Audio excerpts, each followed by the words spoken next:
All right, we should be live. Welcome, welcome. Good to see everyone. Let me just grab all the chats and everything. All right. So, yeah, today we're going to do a quizzy kind of thing. Because your girl's tired. I filmed 2 videos and like 3 sponsorships today. And just had my injection that I do every 2 weeks. Yeah, I was about to do like a chill stream, but I wasn't really in the mood for a game. So, I decided let's just do fun stuff. And we're going to make some ancient civilizations quizzes that I found online. So yeah, as per usual, check out the merch. It's on the channel, and I'm very proud of it because I worked really hard on this. Merch here. There we go. All right. So, I've also been working on some new merch designs. Very pleased with it. But I just started like a whole new collection. It's going to be called the Skull Collection. And it's going to be a lot of merch with a lot of skulls from ancient extinct human species. So, yeah. Got myself a nice rum coke. I don't always drink when I stream, but sometimes, sometimes I'm allowed to. So let me grab back the TikTok chat. And yeah, I think we can jump right in. I mean, check out the merch. Check out the tour. Everything is linked in the description down below. As per usual. Yeah, so, alright, quiz time. I found this quiz on BuzzFeed, so yeah, I can't say it's any good. I found 4 websites with some quizzes. Let's go through all of them, just for funsies, you know what I mean? I also just burnt my hand when I was cooking, and so that's gonna be a bitch tomorrow. Fun. But you know what? Shit happens. I'm human, and sometimes I'm a little bit of an idiot. Most people who know me know this about me. Like, I am a little bit of an idiot. It's part of my charm, I guess. So, we have Abby Zinman from the BuzzFeed staff who created a quiz on ancient civilizations and stuff. Like, ancient history. And most Americans apparently can't score higher than 11% on this extremely easy ancient history test. And it's kind of sad. And if that's true, that is indeed quite sad. Oof. Okay, that was a good sippy sip. Oof, that's a strong drink. I made my drink a little bit too strong, but you know what? Whatever. Alright, so we've got this super easy ancient history trivia quiz, and y'all can help me in the comments. We're just gonna have fun with this. So, the first question. What ancient wonder of the world still stands today? We've got 4 options. Hanging Gardens of Babylon, I presume. Great Pyramid in Giza. The Colossus of Rhodes. Or the Lighthouse of Alexandria. Well, this is going to be a little bit easy, because it's going to be the Great Pyramid. Correct! The Great Pyramid of Giza is the only one of the 7 wonders of the ancient world still standing. Woohoo! We had no clue! Guys, this was a tough one. Like, if this is going to be it, like, oof, I'm not sure if we can, like, score 11%. So, yeah. This is gonna be it. Oof. So, what was the ancient Egyptian process of preserving bodies called? Was it called embalming? Was it called mummification? Was it called cremation? Or was it called fossilization? Well, we can already rule out fossilization for the fact that, fossils. We can't make fossils. That's nature. Nature does it. So yeah, of course, this is going to be mummification. Duh. This elaborate process could take up to 70 days and was meant to preserve the body for the afterlife. Ooh. Yeah, these quizzes are designed to flatter. Oh, absolutely. I will be crying if I get one wrong. Ugh. What ancient writing system? So we're at question 3 already. Look at us. Look at us. Oh, we're going, people. What ancient writing system used pictures and symbols? Was that Latin?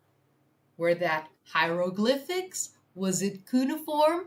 Or was it Sanskrit? Well, I already know it's going to be hieroglyphics because cuneiform was only like lines. Duh. Latin is what we still like use kinda today. So, and Sanskrit, I don't know much about Sanskrit, but I don't think they used pictures and symbols. So it's gonna be hieroglyphics. And yes, we are again correct. The ancient Egyptians used these pictured symbols for over 3,000 years until the Rosetta Stone helped us decode them. Look at that. Armageddon. All right. What material were most ancient Greek statues made from? Was that wood? Well, no. Was it gold? No. Was it marble? Yeah. Was it clay? No. So this, again, easy peasy. So it's marble. Greek sculptors carved beautiful statues from white marble, though they actually painted them in bright colors.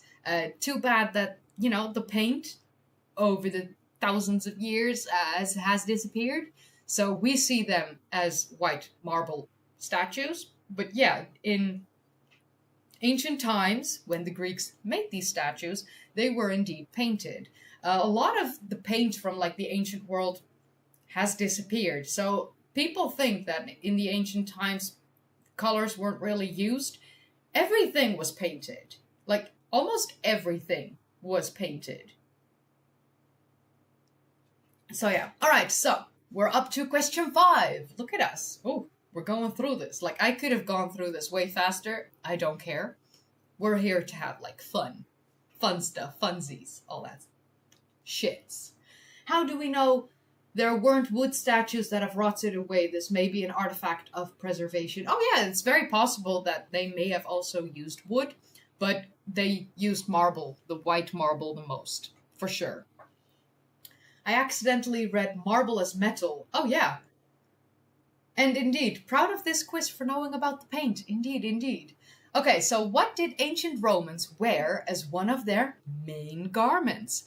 Were those robes, togas, cloaks, or long-sleeved shirts? Hell yeah. I'm gonna go with like a toga, because that sounds very Roman. Looks very Roman. So yeah, correct, of course. Look at us. Look at us. Togas were huge pieces of cloth draped over the body and were an official symbol of Roman citizenship. Look at that. So if I wear a toga, I can just claim I'm a Roman from ancient times. I time traveled. What was the capital of the Roman Empire? Now, well, guys, this is going to be impossible to answer. The capital of the Roman Empire? Athens? Was it Alexandria? Was it Rome? Or was it Sparta? Well, of course, it's going to be Rome. Rome was the heart of the empire for over 1,000 years and earned the nickname the Eternal City. Look at that. Yeah, exactly. I think Rome, but I'm not sure. So this, like I said, this is just going to be easy. But it's all for, fun stuff. Let's just hang. You were supposed to be dressed in a toga when you visited your patron? Exactly. Shit. I wore a skirt. Alright. What mythical creature had the body of a lion and head of a human? Was that a minotaur? No, I think minotaur was with like a bull body. I think so. A centaur is with a horse body. A sphinx is with a lion body. So the only one left is the griffin. So yeah, it's gonna have to be the griffin. Lion, Clee. You said lion, and then you go with the bird.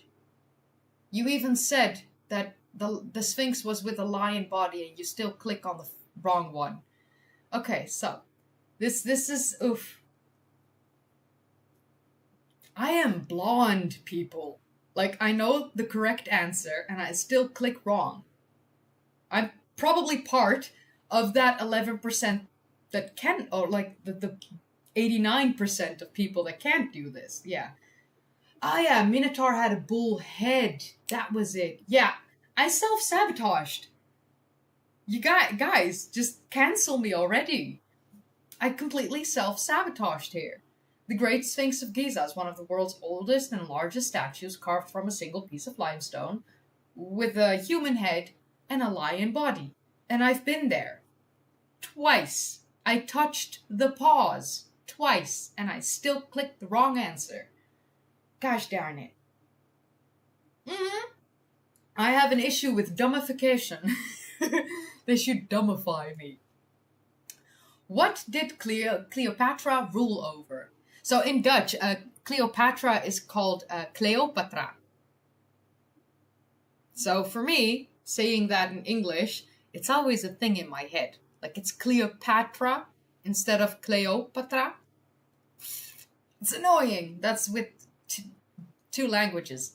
Well, did she rule over Egypt, Greece, Rome, or Persia? Well, of course, Egypt. Let's click correct this time. I clicked correct this time. Oof.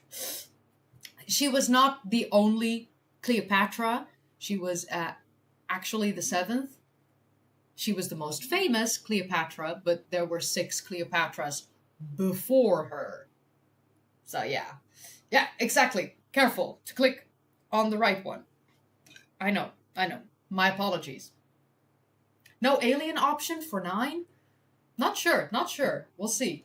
So Cleopatra VII was Egypt's last pharaoh and famously had relationships with Julius Caesar and Mark Antony. Ooh. Which ancient civilization built the pyramids?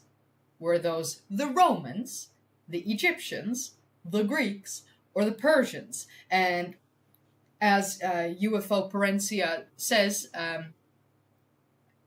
no alien option for 9? Yeah, no, apparently not. But let's click correctly and say Egyptians. The ancient Egyptians built these massive tombs for their pharaohs, and the Great Pyramid of Giza is still standing as one of the 7 wonders of the ancient world. Because that was the very first question we had. So yeah. What river was crucial to the ancient Egyptian civilization? Was that the Amazon in Brazil on a completely different continent? Was that the Nile? Was that the Tigris in the Middle East near like Sumer? Or was that the Ganges in India? So I'm going to go with, we are all in a little bit in denial, but we're going with the Nile. Oh yeah, though this is way too easy. I know. And still I clicked wrong on one. My lord. But like I said, this is just going to be for fun stuff. Like, I wanted to do a chill stream. I just had an injection. I filmed 2 whole videos, 3 sponsorships. I went to the dentist yesterday. My head is still like exploding a little bit. So like, take it easy with me. I'm wearing a Tash Tepeller merchandise shirt. Like, I'm doing my best. But like, I needed easy stuffs. Correct. The Nile flooded every year, bringing rich soil that made Egypt one of the most powerful ancient civilizations. Applause for everyone who had that correct. All right. What was the name of the Greek god of the sea? Was that Zeus, Poseidon, Hades, or Apollo? So Zeus, god of thunder and like the head of the pantheon. Hades, I think, was god of the underworld. Apollo, I'm not sure what Apollo was a god of. I know it's Poseidon. You know, the Triton, Poseidon, that kind of stuff. I'm just wondering, what god was Apollo of? Apollo the god. Let's see.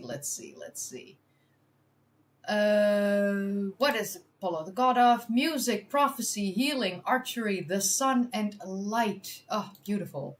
So let's just say Poseidon, since it's correctly Apollo, the sun. Yeah. I'm blonde. Like, sometimes I just need to, like, check myself before I say stupid stuff. Correct! Poseidon ruled the seas with his mighty trident and was one of the 3 most powerful Greek gods. Look at him. Look at him! With his trident. I mean, this isn't even the best picture anyone made of Poseidon, but it's fine. Alright, so, which pharaoh's tomb was discovered nearly intact in 1922, and might I add, by Howard Carter and his group of people? Was that Ramses II? Was that Cleopatra, Tutankhamun, or Khufu? So, it's gonna have to be Tutankhamun. Like I said, Howard Carter. It is quite well known. But yeah, this was King Tut.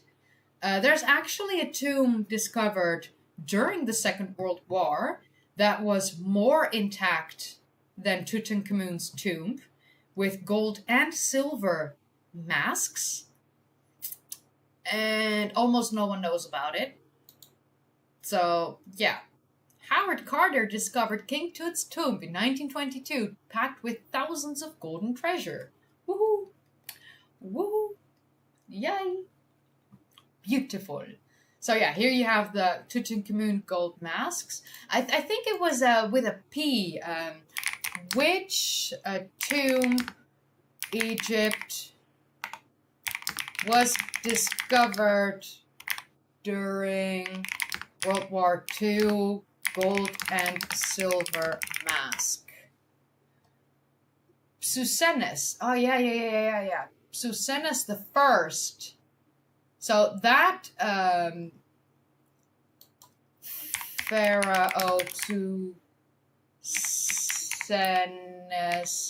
the First, if we go and look at like some of the imagery, like, oof, his gold mask, it doesn't have the lapis lazuli inlay that the Tutankhamun mask has with all like the stonework.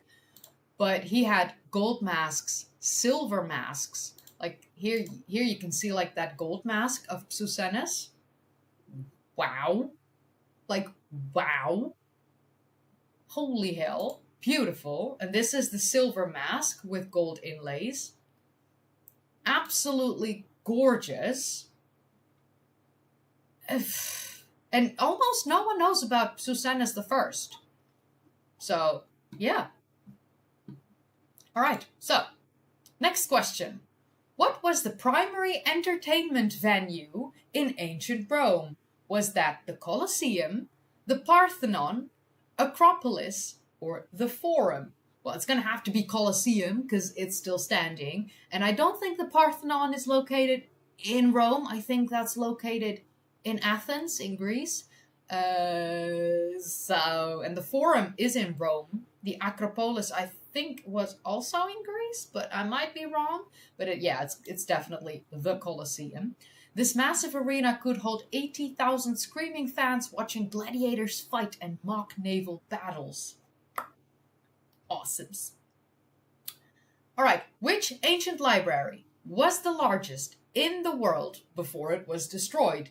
And I will also say it was the most famous as well. So was that the Library of Athens, the Library of Babylon, the Library of Alexandria, or the Library of Pergamum? I've never heard of Pergamum. That might be a me issue, I understand. Probably a me issue. But yeah, it's going to have to be the Library of Alexandria. This legendary library held hundreds of thousands of scrolls and was the intellectual center of the ancient world. Perfect. All right. Who was the first emperor of Rome? Since they are all called Caesars, I'm gonna go with Caesar, even though I might be wrong. But still.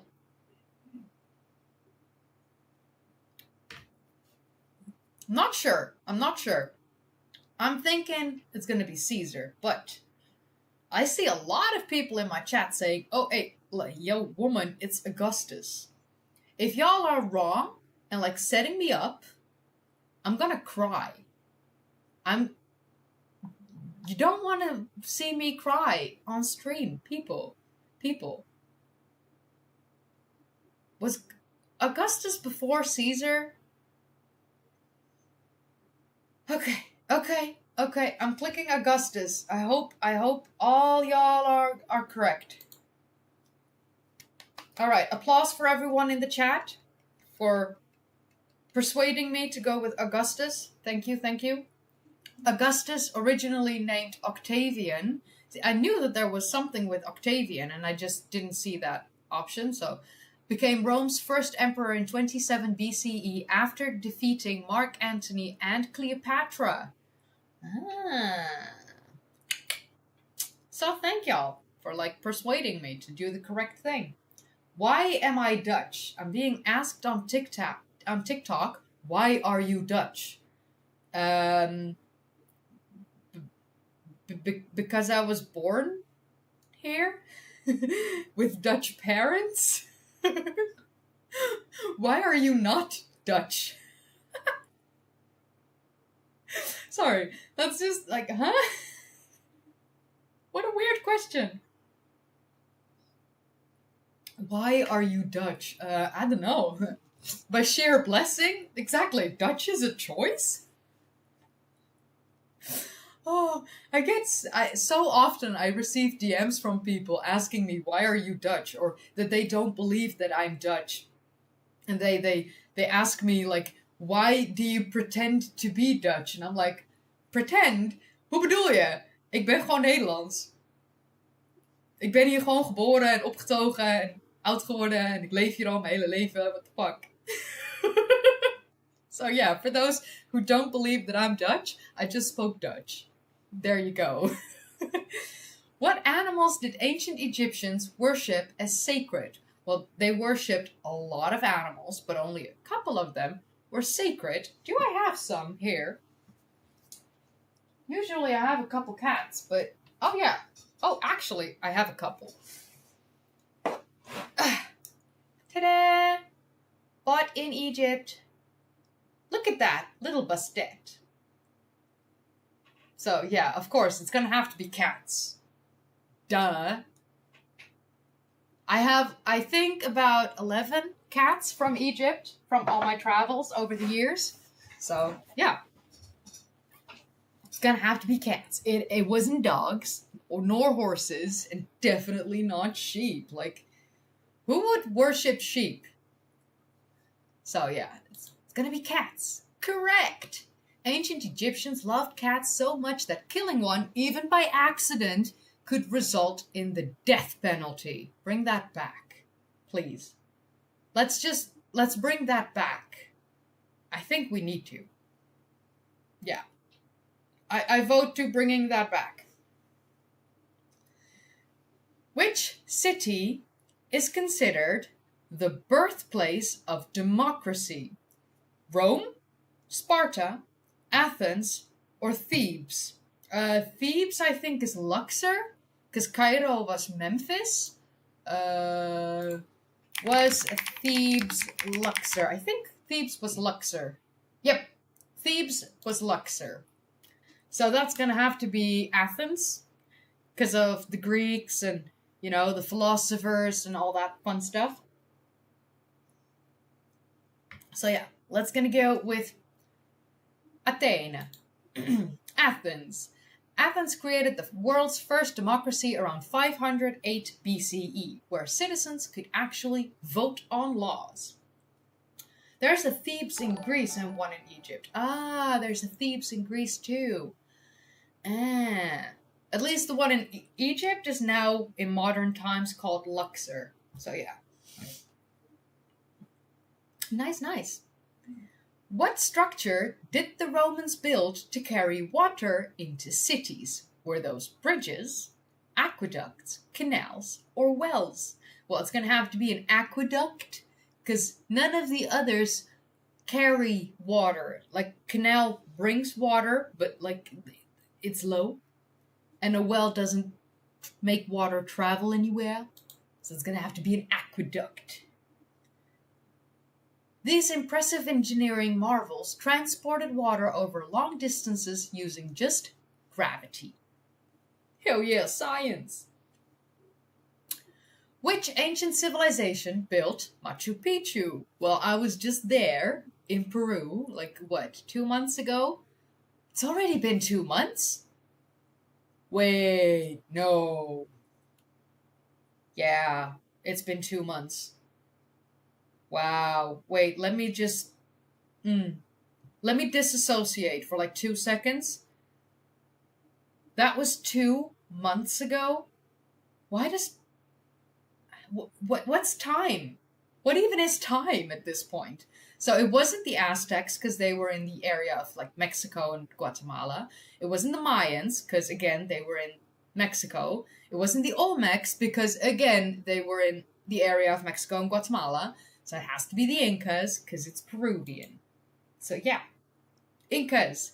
The Incas built this stunning mountain citadel in the 15th century as an estate for their emperor. So yeah. What did ancient Greeks compete in at the Olympics while... What did ancient Greeks compete in at the Olympics while wearing... That's a weird question. That's formulated really weird. I'm gonna go with nothing. So the options are armor, ropes, sandals, or nothing. I'm gonna go with nothing because I think that they were butt naked. So yeah, that's where we're gonna go with just nothing, just butt naked. Correct. Ancient Greek athletes competed completely naked as a celebration of the human body and physical excellence. Hell yeah. Just nothing. So yeah. Nowadays, in modern times, skin and nudity is very sexualized, and everything that's nude is immediately seen as sexual. But back in ancient times, that was not the case. Actually, in ancient times, that nudity was normal. Showing skin and everything was just really part of life. Nowadays, it's not. Well, in a way it is, but now people pay for it. Okay, yeah, that's my mind. Okay, we're gonna go with the next question. 1 sec. Good, strong, sippy sip. Oof. Alright. Question 21. What was the main weapon of a Roman soldier? Was that a bow and arrow, a sword, an axe, or a hammer? I'm gonna go with sword because a sword and a shield is much easier to carry than a shield and an axe. I don't see them holding a shield and a hammer. And a bow and arrow makes no sense because you need 2 hands, and the Romans were famous for holding their shields and completely covering their group with the shields. So I'm gonna go with sword. Roman soldiers wielded a short sword called a gladius, which was perfect for close quarter combat. Oh yeah, we have some people in the YouTube chat that say the gladius. Yeah, exactly. Short sword and the spear were typically used. All the others made no sense. No sense. What were the giant stone statues on Easter Island called? Are they called the moai, totems, idols, or golems? Well, it's gonna have to be moai. So yeah. Oh yeah, no, like I said in the beginning, yes, these questions are gonna be way too easy. And still, 89%, apparently, like 89% of Americans will still get this wrong. So, yeah. This was, of course, the Moai. Nearly 1,000 of these mysterious stone heads were carved by the Rapa Nui between 1250 and 1500 CE. Mo idea. Oh my god, Donner, I'm gonna have to put you in dad joke jail. I've got no idea. No, I like that though. I really like that. But officially, you're in dad joke jail. Yeah, some of these moai have actual bodies under the ground. So, moai body. Not all of them, though. Like, a lot of them are just faces. And then some of them have, like, complete bodies. And here you can see a selection of them with, like, the torsos. Really cool. Really, really cool. And the Moai statue that's currently still in the British Museum in London needs to be returned. And the British Museum just needs to put out a replica or whatever. Because, you know, you took the Moai statue away from, like, its friends. Now it's lonely. And that's sad. Why do you hate the Moai so much? Like, why would you make it depressed and sitting there alone in your museum? It's not fair. They are armless, though. I think some of them, they have arms. Like, they're just very close to the body. You can clearly see that they have arms, like shoulders and arms. It's just, you know, close to the body. But yeah, like here you can see a replica. You can clearly see they have arms. All right. Next question. What toy did ancient Greek children play with? Were those video games, yo-yos, playing cards, or board games? All right. It wasn't video games. I don't think it was yo-yos. I don't think it was playing cards. So I'm gonna go with board games. So yeah, if anyone in the chat isn't a fan of my answer of board game, yeah, sorry. But I'm gonna go with board games. It was yo-yos? Wait. Guys. Wait, what? They had yo-yos? The yo-yo is one of the oldest toys ever, with ancient Greeks playing with them around 500 BCE. What? I had no idea. Now I feel dumb. Now I absolutely feel dumb. Wow. No clue. Just no clue. Just nothing. Wait, what? Alright, what ancient city was buried by the eruption of Mount Vesuvius in 79 CE? Was that Athens? Was it Pompeii? Was that Carthage? Or Troy? Well, I know it was Pompeii, but a lot of people don't actually know that Pompeii was not the only city that was buried after Vesuvius erupted. Herculaneum was also buried after Vesuvius erupted. So it's actually 2 cities. But yeah, from this list, Pompeii was the only correct answer. Mount Vesuvius buried Pompeii under volcanic ash in 79 CE, perfectly preserving a snapshot of Roman life. Exactly, and Herculaneum. So yeah, Pompeii was not the only city. Which ancient Greek philosopher was executed by drinking hemlock? Was that Plato, Aristotle, Socrates, or Pythagoras? I lean towards Socrates, but it might be Plato. But I'm leaning towards Socrates. I think it was Socrates and not Plato. Okay, so I've given everyone in the chats a moment. Okay, I see a lot of Socrates. So I think my hunch on this one that I do remember somewhere in the back of my mind, very, very pushed far away. Yeah, Socrates. Socrates was sentenced to death in 399 BCE for allegedly corrupting Athens' youth with his philosophical questions. Socrates, how dare you? How dare you? But yeah, Pythagoras was just a square. Oh, the dad jokes. Oh, they're so good. It's so bad, but it's so good. All right. What was the primary language of the Byzantine Empire? Was that Latin, Greek, Arabic, or Persian? Oh, this is a really good question. Oh, I don't think...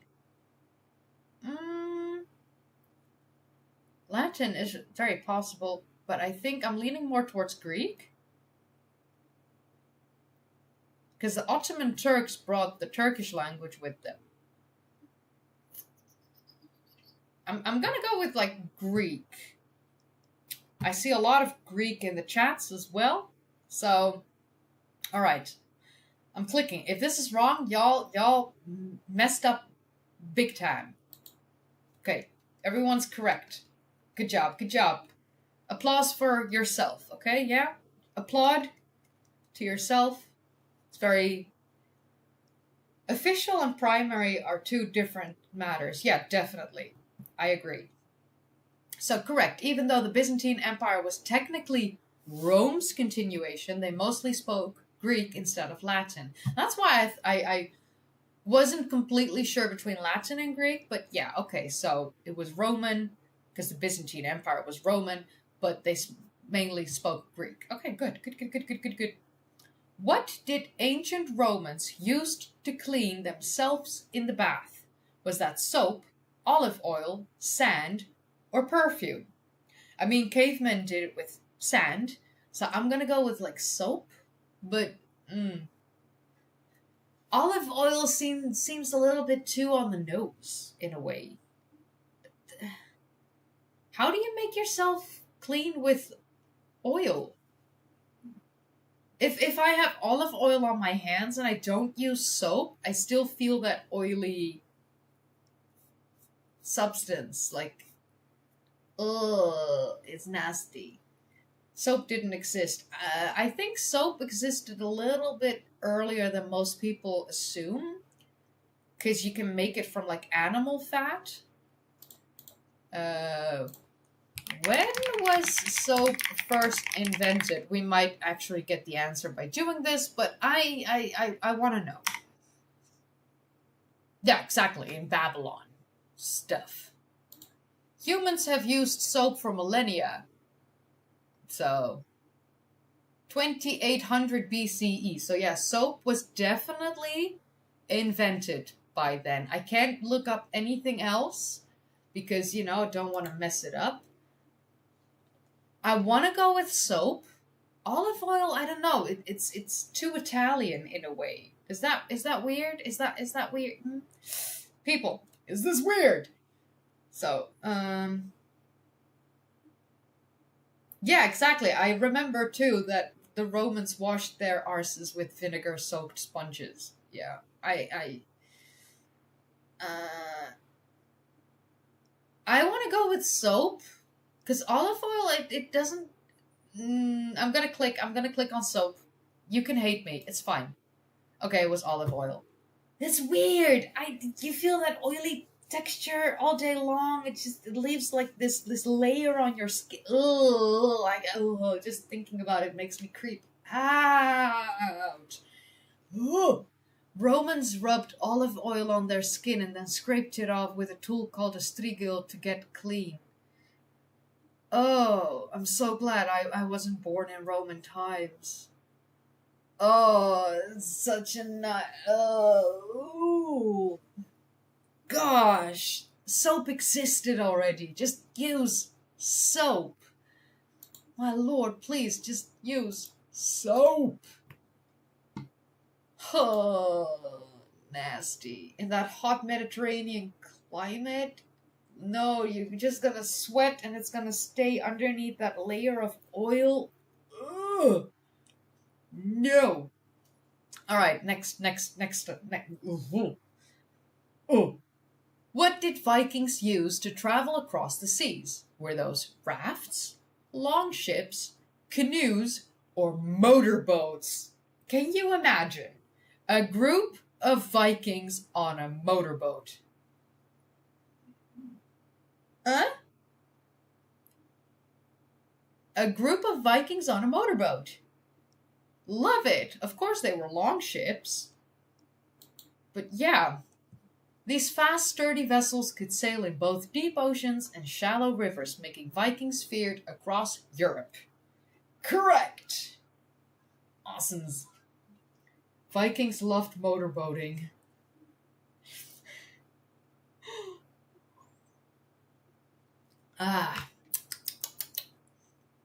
Next question. What did ancient Egyptians use to write with? Were those pencils, reed pens, feather quills, or charcoal sticks? This is a good question, because my mind is blank.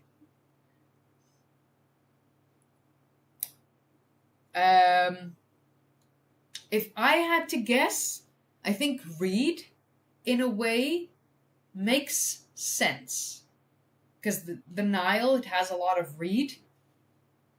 I think pencils already know. Charcoal sticks, very possible, but I don't think you can use that to be super I think reed. I think I see a lot of people in the chat going for reed as well, so we're gonna go with reed. We were correct, everyone. Perfect. We were correct. We love it.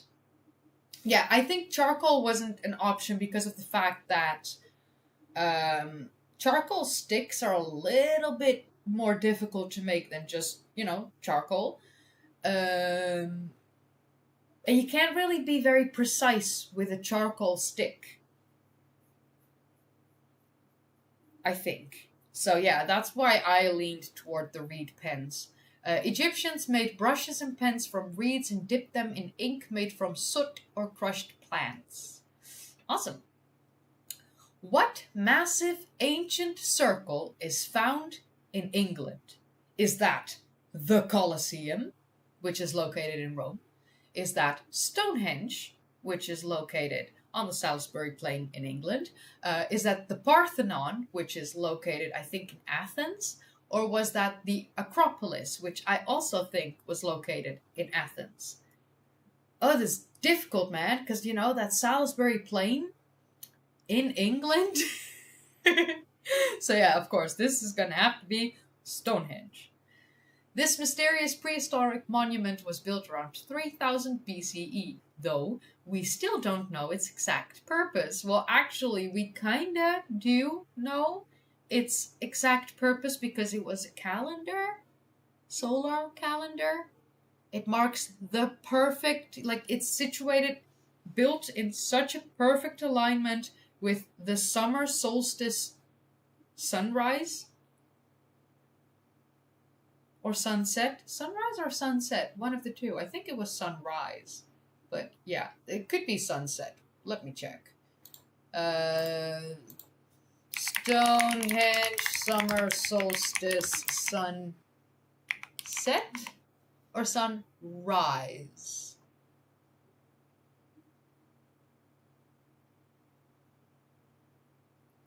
Ah, okay.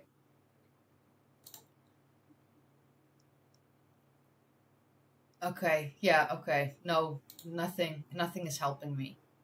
Because I know with Newgrange in Ireland, it's the winter solstice sunrise when the light hits all the way to the back of the monument. Oh yeah, aligned towards the sunrise on the summer solstice. Okay, perfect. And sunset on the winter solstice. Right. See? I thought it was sunrise. I was correct. It was sunrise. It is still aligned after 5,000 years, yes. Because in 5,000 years, the Earth hasn't changed movement that much. There's these things called the Milankovitch cycle, which tilts the axis of the Earth. But that happens like what, every 25,000 years or so? So we haven't had that happen since since this monument was built. So yeah, Stonehenge was rebuilt or like reconstructed in I think the 1950s. But yeah, some of the stones came from Wales, some of the stones came from Orkney in Scotland, but that's more like it's possibly a glacial erratic. So yeah. All right, what did ancient Greeks use to hold the first Olympic Games in honor of? Was that Zeus, Athena, Apollo, or Ares? Ares was the god of war, I think. God of the sun, Athena. I'm gonna go with Zeus. I'm gonna go with Zeus. Because, he was the head of the entire pantheon. So, I'm seeing a lot of people say Athena. Some people say Zeus. We have one who says Apollo. Ooh, we are divided on this one. Ooh, this is fun. This is fun. Athena was hunter-ship goddess. Oh, that does make sense. But like, were the Olympics, it wasn't really for hunting, right? It was like to show their strength and like excellence and like all that fun stuff. Like how perfect their bodies were. Held in Athens, yeah. Okay. We have a lot of people saying Athena. So, if you guys say Athena, then I'm gonna switch my Zeus to Athena. Oh yeah, exactly. Artemis was the hunter ship god, right? Yeah. Athena was war and crafts. I mean, Ares was the god of war, as far as I know. But okay. I think it's Zeus, but I've seen so many people say Athena. I'm okay with like changing my answer. So, Zeus or Athena? Someone in the chat, tell me. What should we do? Like,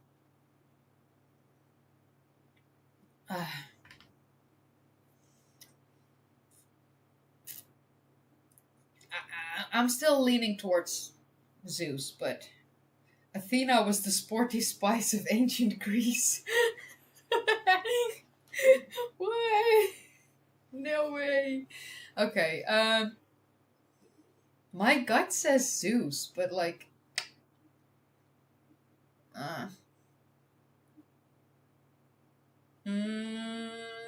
it's difficult. Okay. So I'm gonna have to make a decision because otherwise we're just going to linger on one question for way too long. Olympic is about the mount where Zeus stands. Yeah, like Mount Olympus, right? That's why, like, okay, I'm gonna go with Zeus.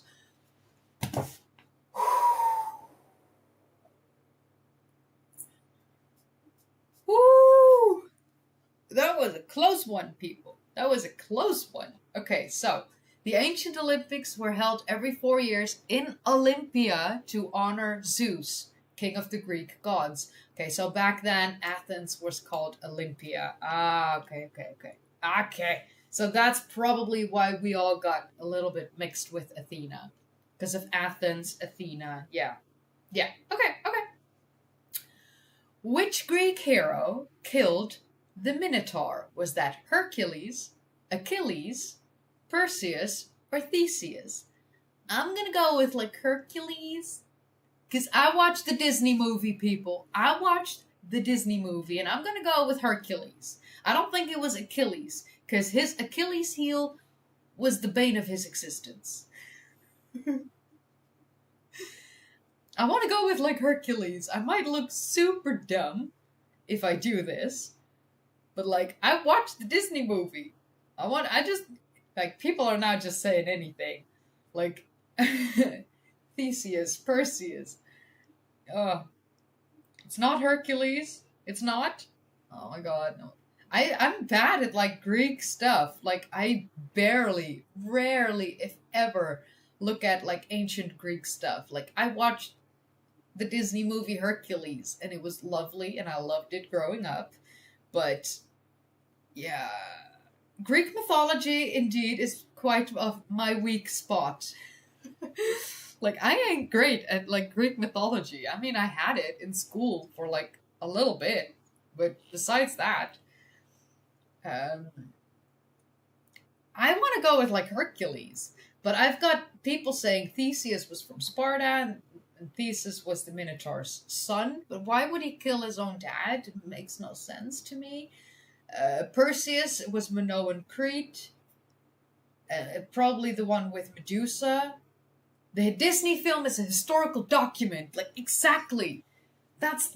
This is my jam. Like, okay, I'm gonna go with Hercules. Y'all may hate me. It was Theseus. So, the people who say Theseus in my chat, my apologies. So sorry. I should have believed in you. But the whole Athena, Athens, and like Zeus, Olympia, it messed with me a little bit. Like, I'm sorry. I'm sorry, guys. I'm so sorry. So, Theseus used a ball of thread from Ariadne to navigate the labyrinth and escape after slaying the beast. Aha. Aha. So yeah, I messed up. I should have put my trust in you.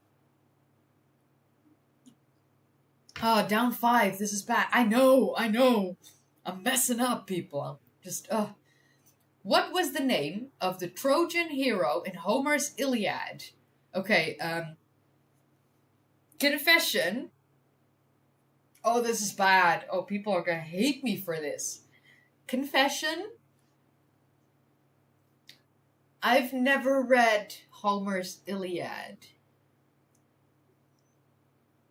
I told this to like a few friends a while ago. And they were like, the fuck? You haven't? And I'm like, no. I have not. So, was that Odysseus, Agamemnon, was that Hector, or Achilles? Hector sounds so wrong. Achilles was Greek, so he wasn't a Trojan, right? Makes no sense. Agamemnon, I think, was from like more Middle East. Odysseus sounds Greek as well. I think it's gonna be Hector, but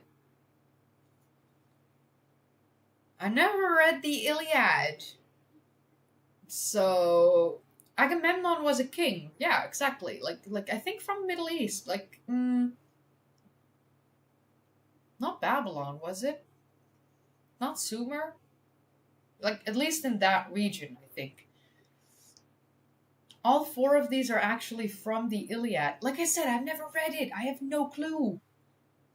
Are we gonna go with Hector? I've seen most people say Hector. Think about Iliad, not the Odyssey. I'm gonna go with Hector. Okay, it was correct. Hector was Troy's greatest warrior and prince who defended the city against the invading Greeks. We have to scroll away because there was a boob with a nip. And even though it's like art and artistic expressions and all that fun stuff, YouTube can get really mad at a person like showing a little bit of a boob and skin and a nip. Even if that's an artistic expression, ancient art can't be shown in YouTube videos anymore. And that sucks. Because I have a video called The Dawn of Humanity, like since the dawn of humanity, and I showed all these ancient depictions of like dongs, and I spoke about like the oldest dildo that we have found. And it got demonetized and completely buried after like 2.5 years of it being up, and then YouTube suddenly randomly decided one day, oh no, this is not monetizable, even though you've monetized it for 2.5 years. We're just gonna take that back and like bury this completely. No one will see this. Fun. Exactly. YouTube hates art. Okay. What famous structure was built to defend against northern invaders in Britain? Was that the London Bridge? Well, no. Hadrian's Wall? Well, yeah. Stonehenge? No, it's a calendar. Or the Tower of London? Wasn't built in ancient times. Like, not that ancient. So, of course, it's Hadrian's Wall. Bam! Emperor Hadrian ordered this wall built in 122 CE to mark the northern edge of the Roman-controlled territory. Yeah, because they didn't want the Scots going south, and they tried to go north and like claim the land of the Scots and failed miserably. So they decided, you know what, let's just build a wall and keep them there. Much easier. And so this is the last one.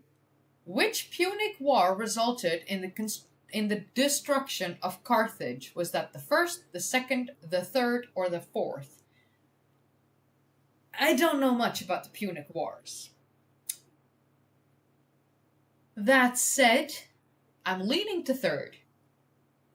No clue, just random. I'm just leaning to the third. So let's look at the chat. I see third Punic War, second, first, okay, third. There was no fourth, third. Okay. There wasn't a fourth, so third. Because the second was Hannibal and ended in defeat, but the third was provoked by the Romans as an excuse to destroy Carthage. Ah. Are they getting to censor the pillar shrine at Karahan Tepe? I think you mean the... Yeah, probably, by the way. Yeah.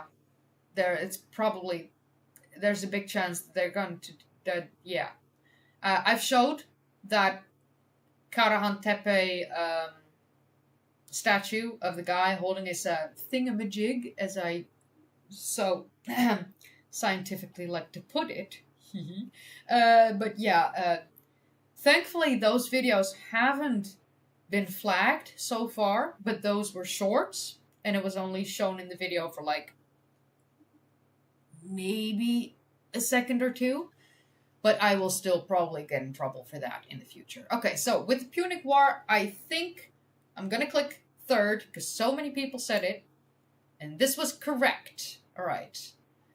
The Third Punic War ended in 146 BCE with Rome completely destroying Carthage and selling its citizens into slavery. Okay, so y'all did good. And we've got 31 out of 35 correct. We are an ancient historian. Look at that. It's partially with help from you guys, and I made one super dumb mistake by clicking wrong. So we could have had 32 out of 35. And if I listened to you guys on, I think it was Theseus stuff. Which one was it? So, yeah, the Theseus. We could have had that one. Yeah, the Hercules, that was my dumb mistake because I didn't listen to you guys. Which one? Soap with you guys said it was olive oil. I didn't believe you guys. Again, this is a me issue, so those were two. The yo-yos. I think we were all quite taken aback by the yo-yos. That was most definitely the mistake that we would all probably make. Most of us, at least. And yeah, the other one was my misclick on, where is it? Here. This one. This is all me. This was me being dumb. Actually dumb. By clicking wrong. So, yeah. 31 out of 35. Not bad, people. Not bad. I'm a young historian. No, I'm ancient. I'm 34, people. I'm ancient. Impressive. You are officially an expert on ancient civilizations. I trust you to become an archaeologist or a history professor at literally any university ever. Or have a YouTube channel and no degrees whatsoever. That's me. Sorry. This is me being weird. Okay, so thank you for BuzzFeed. Thank you, BuzzFeed. That was fun. Quite easy at times, but fun. All right, we have another one. We have a rank here. Ooh, guys, this one is ranked. Oof. Okay, start quiz. Woo. We started. Oof. All right.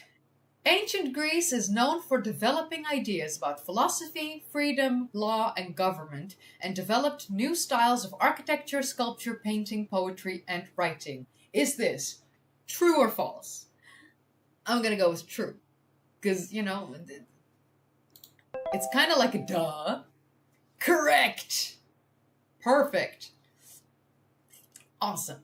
Ancient Greece is indeed known for developing ideas about philosophy, freedom, law, and government, and they made significant contributions to the field of philosophy with famous philosophers like Socrates, Plato, and Aristotle, and they also laid the foundation for democracy, which is a form of government that emphasizes individual freedom and participation.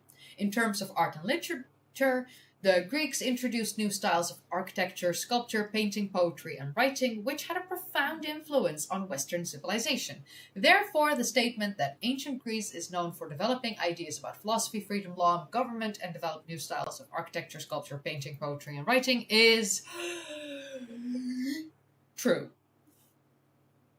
Awesome. Okay, sip, and then we continue.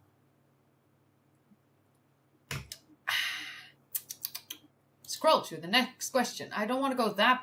Otherwise, you can already see the next one. No. Chill. The civilization that grew along the Tigris and the Euphrates River was called... Okay, so this is wrong, because it's not a civilization, because it was the Sumerian civilization in the area now known as Mesopotamia. But Mesopotamia itself isn't a civilization, just like Mediterranean isn't a civilization. Rome itself isn't a civilization.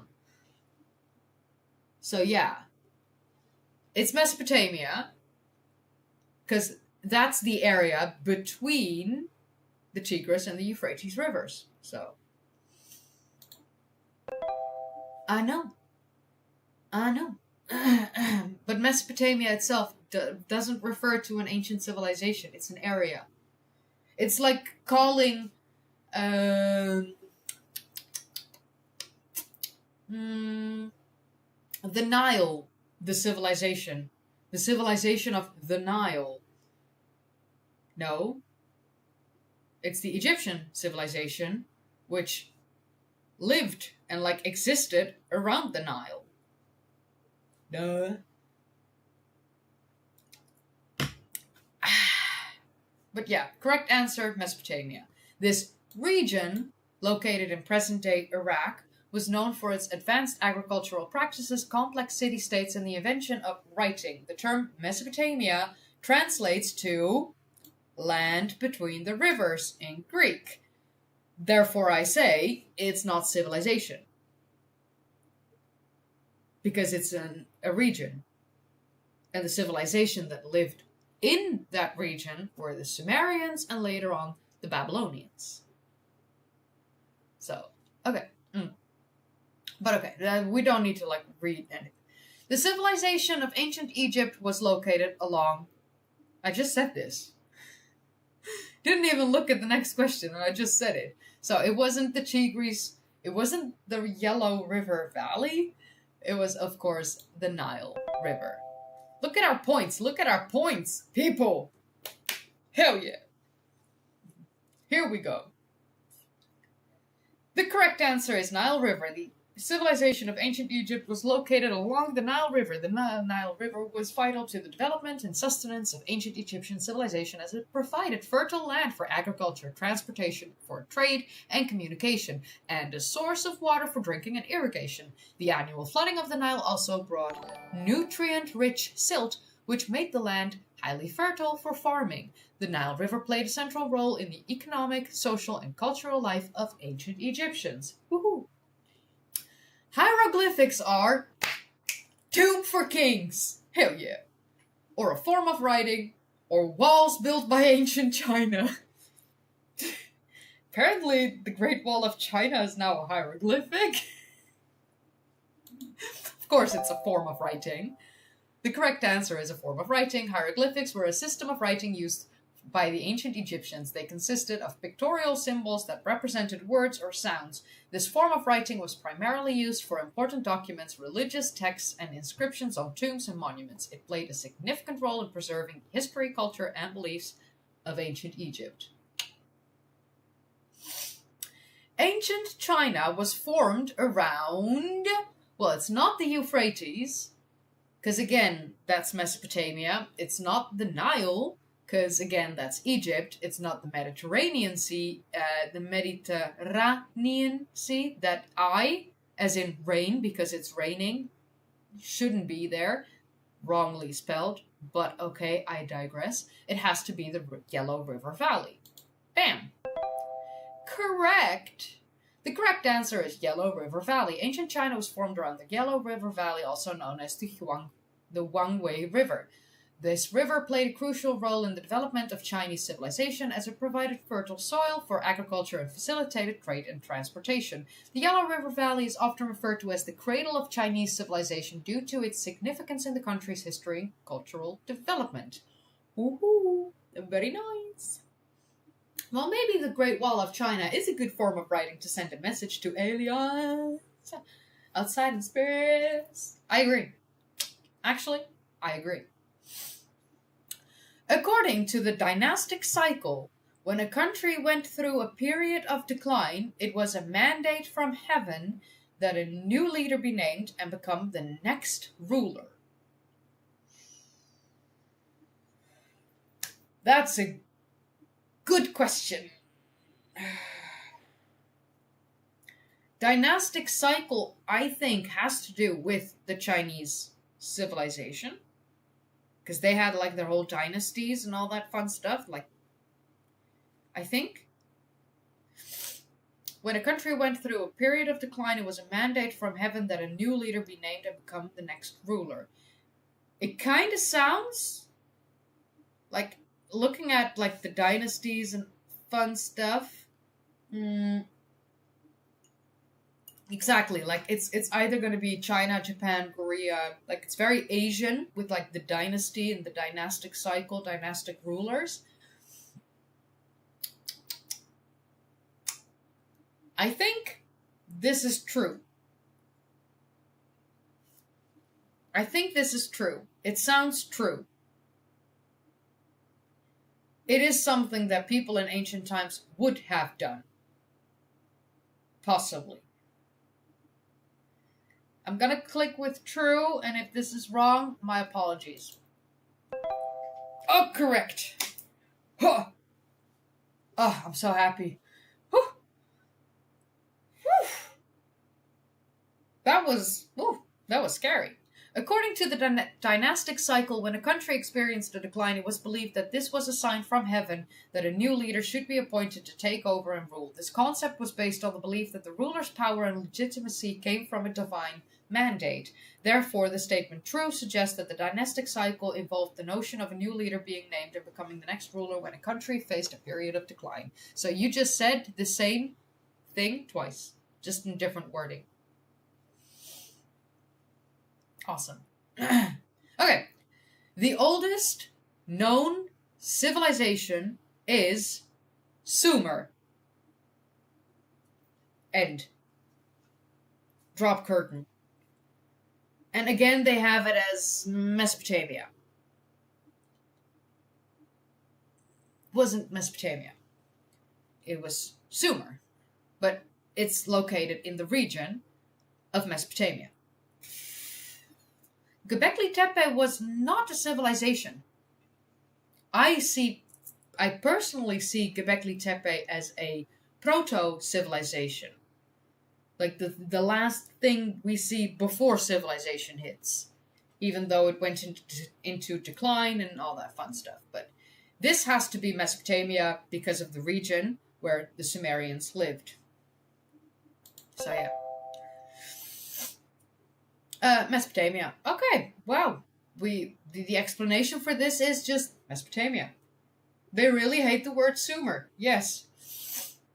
Depends on the concept of civilization. No, it actually does not depend on the concept of civilization. So, historians have given civilization a bunch of criteria that need to be met for something to be called a civilization.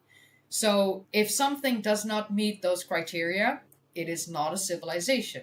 Göbekli Tepe does not hit all those criteria. So therefore, it's not civilization. That's why I personally see it as a proto-civilization, because they nearly had everything, like close enough. They came close enough, and then everything went into decline for a while. Writing, indeed, is mandatory as well, and we don't have writing from Göbekli Tepe. Alright, so the Sumerians developed the wheel. Here they suddenly can say Sumerians. Before it was like Mesopotamia, so why is this not the Mesopotamians? But okay, I digress. Did they invent the wheel? I'm leaning towards no. I am leaning towards no. So, chat. Okay. I mean, guys, I'm wearing a Touch-to-Peller shirt, like with my map that I made. So, I definitely know quite a bit about like this area and this region and this bit of civilization. I've been there twice now. I'm going back in September during the Turkey tour, the Ancient Wonders of Anatolia tour. Historians made those criteria for a civilization for a specific reason, because otherwise you can call everything a civilization. And there's a difference between a culture, a society, and a civilization. So a culture is what Neanderthals already had. Like communities, culture. That was like all the way back in Paleolithic times. Society came after. That's communities living together and eventually starting to build stuff. Göbekli Tepe is part of the society. And then civilization is when we had writing, the first city-states, the administration, like writing to keep track of the administrative work. We also had agriculture at that time already. And so administration was very important to keep track of like all the grains and everything like that. So there is a difference between these three: culture, society, civilization. Göbekli Tepe is not a civilization. It was not a city-state. There was no agriculture. There was no administrative, like tracking, keeping, and things like that. So they were a society of hunter-gatherer tribes in the entire Touch-to-Peller region. And what they did was they all created their own settlements and places of worship. And Göbekli Tepe was a place of tribes coming together, probably. Like the other tribal people from the other communities probably traveled to Göbekli Tepe once or twice a year. And they probably had big feasts and things like that. So, yeah.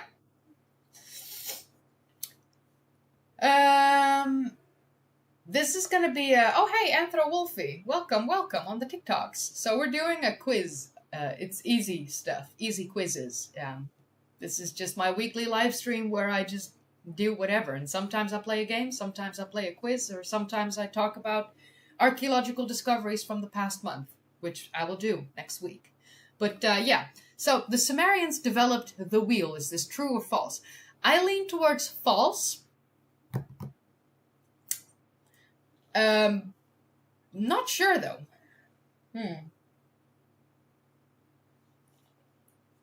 My reasoning as to why this is false, probably false flat, but I don't think the Sumerians developed the wheel. But at the same time, I'm like blanking on who did develop the wheel. So I'm gonna go with false, and y'all can hate me for saying this wrong. It's fine. Oh, they did. They did. Damn it, people. Damn it. I was wrong. Okay, so the Sumerians developed the wheel. This statement is true. The Sumerians who lived in Mesopotamia. Like, look at this. The Sumerians who lived in Mesopotamia. The oldest known civilization is, and then they say Mesopotamia, even though it's the Sumerians. And then back here, where was it? The civilization that grew along the Tigris and Euphrates River was called... That was the Sumerian civilization. Not Mesopotamia, that's just the region. Ah, that's annoying. And here they can suddenly say the Sumerians who lived in Mesopotamia, the region. Oh my god. Ugh. That's annoying. Okay, around 3500 BCE are credited with inventing the wheel. They used it for various purposes, such as transportation, pottery making, and agriculture. The invention of the wheel was a significant advancement in human history as it revolutionized the way goods and people were transported, leading to the development of more complex societies and trade networks. Damn it, they did. Okay, so we made one mistake on this one so far. So, my apologies. My sincerest apologies. Now that you learned this, oh god, oh wow, oh you get all this. Wow. Do I get another do I get points if I now say true? No, I don't. Damn it. The most famous pharaoh was King Tut. In modern times, yes. In ancient times, no. In ancient times, King Tut was most likely completely overlooked because he only reigned for like a couple years. He was a boy king. He reigned for I think like 9 years or so, shorter I think.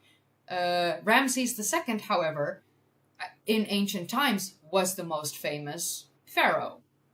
But we found such an intact tomb of King Tut that nowadays he is the most famous pharaoh. If you talk about any pharaoh, most people in the world will be able to answer King Tut. Most people will not know who Ramses II was, unless they had a little bit of an interest in it, or they learned it in school when they were young and they actually remembered, which most people don't. Thank you, Mr. Jono, for the super chat. That's really kind of you. Okay, so, most famous pharaoh was King Tut. In modern times, yes. In ancient times, no. So that's going to be a weird one. Because they say was. This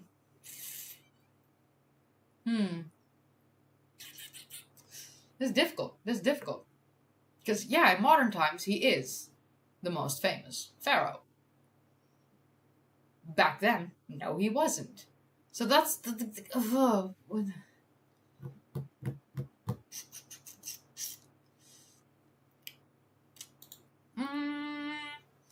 I'm gonna do false, because people are saying like, no, false, no one likes him. I know. It's only because his tomb was so well preserved and like had most contents still in it, like the grave goods. Okay, I'm gonna go false, but if y'all are wrong, y'all owe me something. A good joke per person. Told you, in modern times, Tutankhamun is the most famous pharaoh.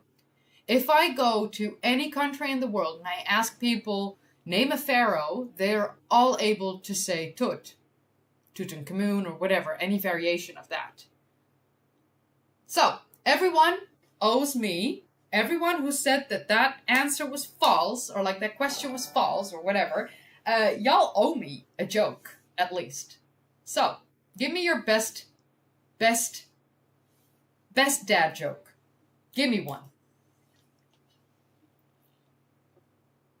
Really badly framed question, but that's why I said, like, listen, in ancient times with ancient Egypt, after Ramses II was the most famous pharaoh in ancient times. Without a doubt, because he was the greatest pharaoh. And the second greatest pharaoh was Hatshepsut. So, like, it was going to be between them. But in modern times, because of the discovery of King Tut and the amount of documentaries made afterwards, videos, films, like, Tut is mentioned everywhere. His gold mask is what you see when anyone talks about ancient Egypt. It's always that they show everything of King Tutankhamun. Okay, I have a dad joke here. Why don't skeletons fight each other? I have no clue. Give me the answer. Yeah, they said was, but not defined the when. Yeah, definitely. Here they do it as a different.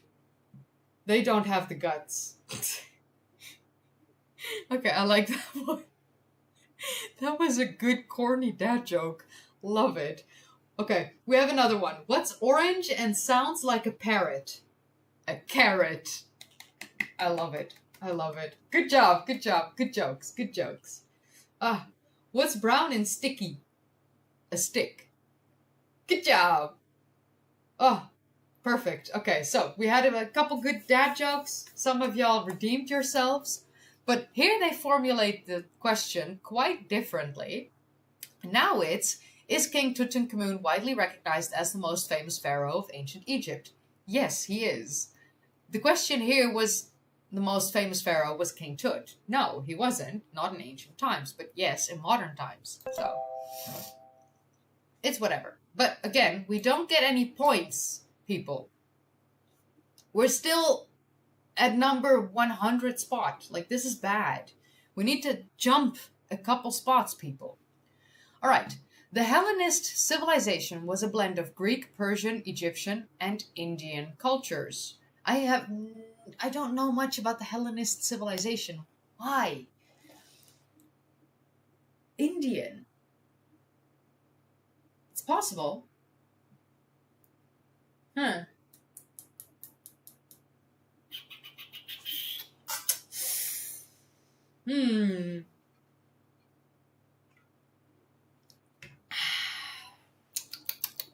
This is difficult.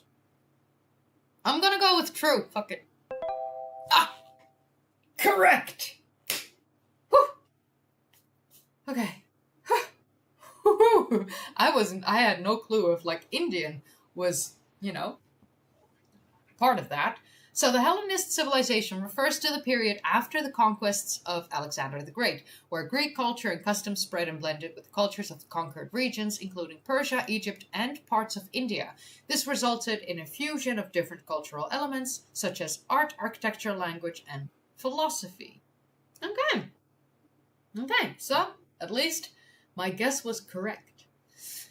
Ancient Egyptians believed they would have a better afterlife if their bodies were preserved as mummies! Correct. Look at that. Woohoo! Ancient Egyptians believed that preserving their bodies as mummies would ensure a better afterlife. The process of mummification involved removing the internal organs, treating the body with preservatives, and wrapping it in linen bandages. This preservation was believed to allow the deceased to maintain their physical form in the afterlife and continue their existence. The belief in the importance of mummification and the afterlife was deeply ingrained into Egyptian culture and influenced their burial practices. Hell yeah! Scott watched my live for 100 minutes. That's dope. Thank you for watching, Scott. Really cool. So, next question. Romans were known for building schools, churches, or aqueducts. Well, I mean, it's aqueducts, but it would have been fun if, like, they actually built more schools and churches than aqueducts. See you next time, Anthro Wolfie. Thank you for joining. All right, we're gonna go with aqueducts. Correct. The Romans were known for their advanced engineering skills, and one of their most impressive achievements was the construction of aqueducts. These structures were used to transport water from distant sources to cities and settlements, providing a reliable water supply for drinking, bathing, and irrigation. And apparently they washed themselves with olive oil. Weird.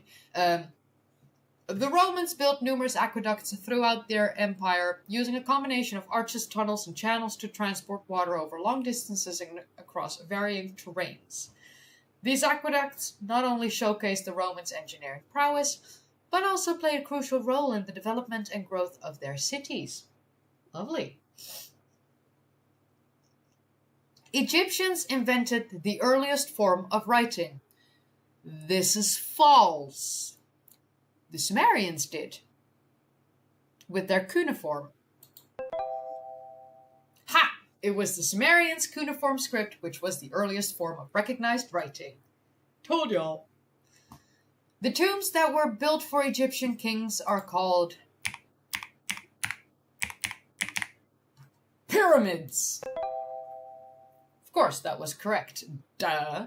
The tombs that were built for Egyptian kings are called pyramids. Pyramids were monumental structures with a square or triangular base and 4 triangular sides, converging to a point at the top. I mean, I got this one, like, right here. This baby. Look at my alien pyramid. Uh-huh. Of course I have a pyramid. Like, right next to me. Duh. People, what do you... Like, I've shown you a little bit of my office full of oddities. You guys know, I got weird shit here. It's fine. The tombs that were built for Egyptian kings are called pyramids. Pyramids were, oh yeah, I already did that bit.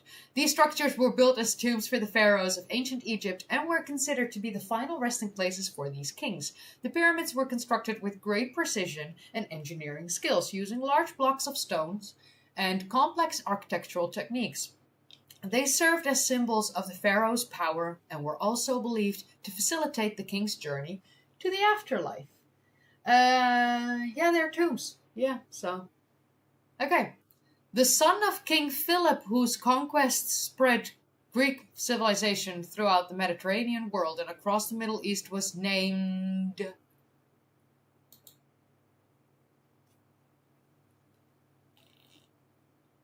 Good question.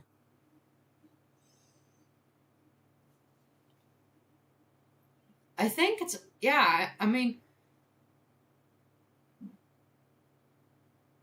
yeah, from the Macedonia, right? Alexander of Macedonia, or like Macedon, or whatever it's called, Alexander the Great. It has to be him. Has to be.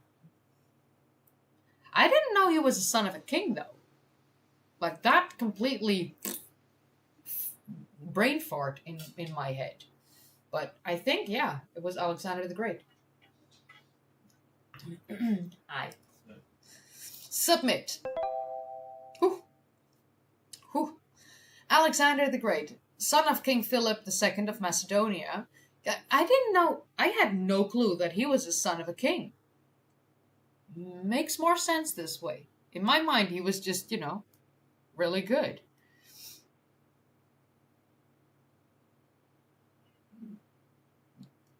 Kev? PSV speelt tegen PEC. 1-0 voor PSV. Ah. Okay, so some think Alexander killed his father. Oh. Ah. I had no idea he was the son of a king. Like, somehow I just completely farted that away in my brain. He was a renowned military leader, that I knew, whose conquests... I can't speak.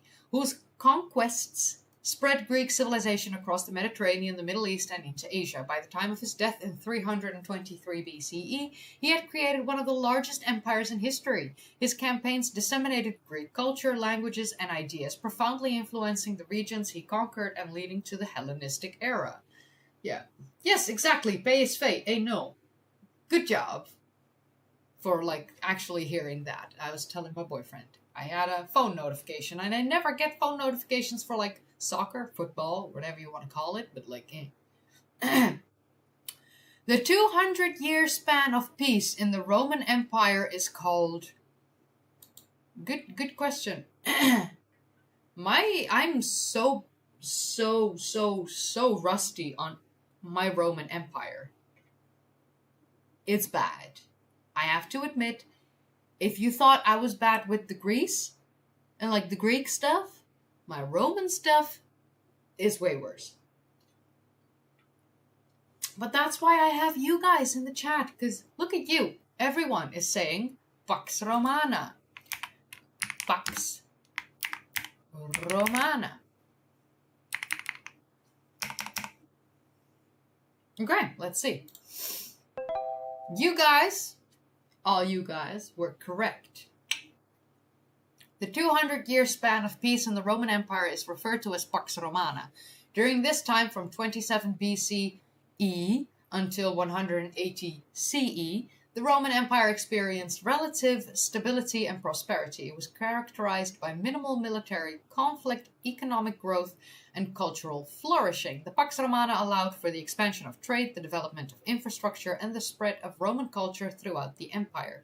This period played a crucial role in shaping the history and legacy of the Roman Empire. Awesome. Good job.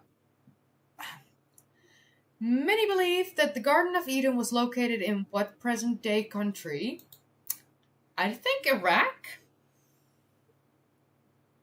I think Iraq because of the fact that Babylon was located there, and also...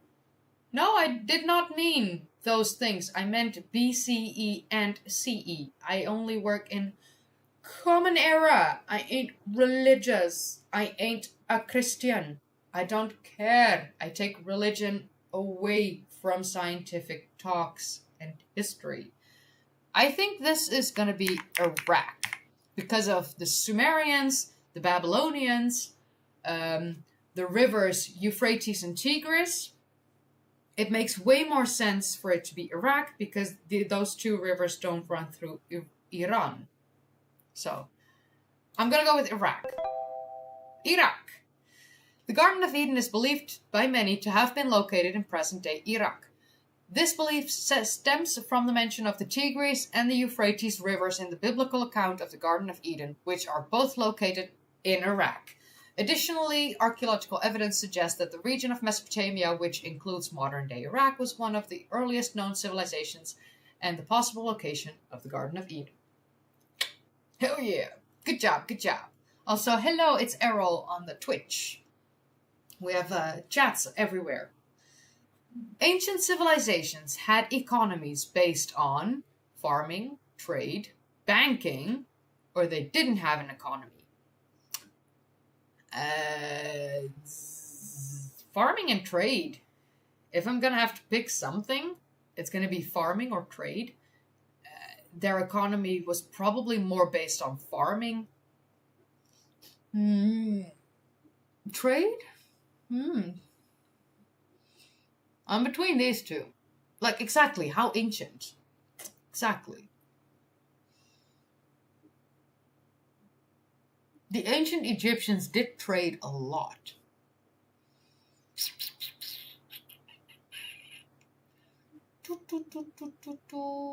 Which shall we do? Which shall we do?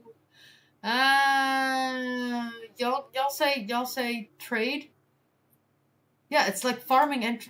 Oh, you can do both. Wait. Hold up. We're gonna do both. Submit. Ha! I was like, it's either one of those two if they're looking like for one, but then which one is it? I was able to click on both and it was correct. They traded what they grew, exactly. Ancient civilizations had economies based on farming and trade. Farming was the primary economic activity as it provided food and resources for the community, and trade also played a crucial role as civilizations would exchange goods and services with neighboring communities, leading to economic growth and cultural exchange. While banking systems did not exist in the same form as today, trade and barter served as a means of exchange and commerce. Therefore, farming and trade were the main pillars of the ancient civilizations' economies. Yay! So that was good. In 14 CE, the Republic of Rome ended and it became a Roman Empire under the leader Augustus.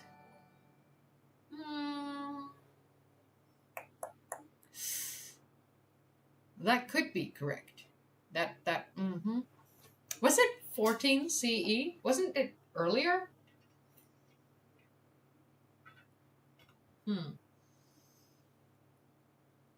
I'm really rusty on my Roman stuff. No, I don't do ad domini. I am not religious. I am not a Christian. Religion plays no role in my life. Why would I speak? No, like just no. Ugh. I'm looking at like the chat for like help. Help me, guys. We need points. We're only at number 92. I think it was earlier than this. Not sure, but Caesar was assassinated in 44 BCE. Yeah, I'm gonna go with false.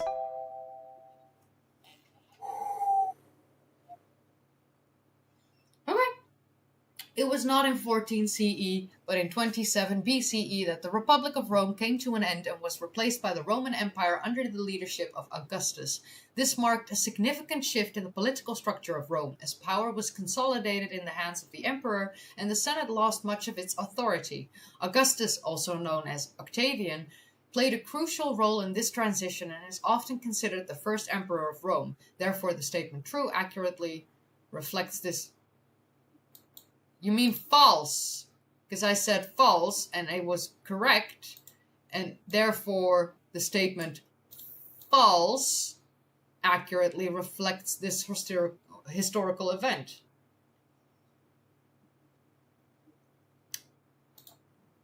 Which of the following is not a contribution from ancient China? Silk, compass, wheel, or gunpowder? It's going to have to be the wheel because we just learned earlier in this same thing that the Sumerians actually invented the wheel. So, ta-da! Like, hey, we learned about this. All right. While the ancient Chinese made significant advancements in various fields, the wheel was invented in Mesopotamia, not China. The Chinese did, however, make significant contributions to silk production, the invention of the compass, and the development of gunpowder. Hell yeah! Look at us. Athens, Greece, had the following type of government: a monarch, a republic, a dictator, a direct democracy, or a representative democracy.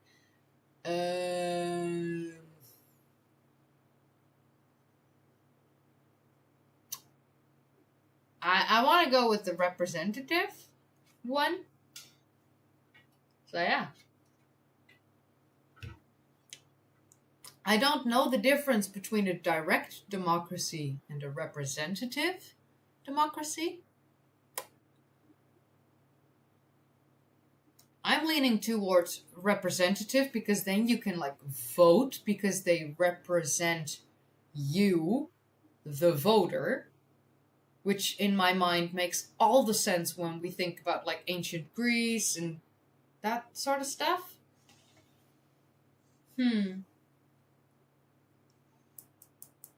This is definitely a difficult one. I see a lot of people in my chat saying representative was in Rome. So it has to be a direct democracy.